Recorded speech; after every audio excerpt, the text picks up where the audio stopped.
Биыл ұлт руханияты үшін тарихи жыл. Ұлы ойшыл Абай Құнанбайұлына 180 жыл, алаш арысы Міржақып Дулатовқа 140 жыл.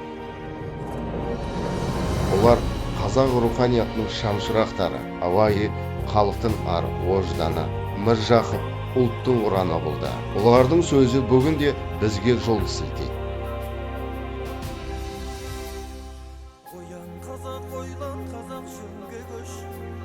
Бүгіне тек кендігі ғана емес, рухани орталыққа айналуға лайықты қала. Бірақ бұл қалада Абай мен Міржақыпқа арналған бір ескерткіш жоқ.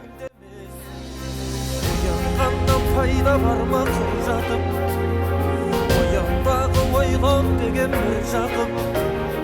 Құдай сені жаратқан соң қазаққа, қазақ болып ғұмыр кешу бір бақыт. Алаштың ардақтыларына ескерткіш орнататын уақыт келмеді ме? Бүгінгі ұрпақ ұлы тұлғаларды білуге, қадірлеуге, насихаттауға тиіс.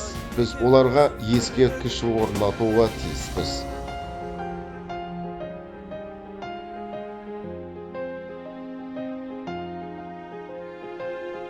Ұлы рухқа ұрпақтан тағзым. Бүгінде Абай мен Міржақып бабаларымыздың ескерткішін орнатайық.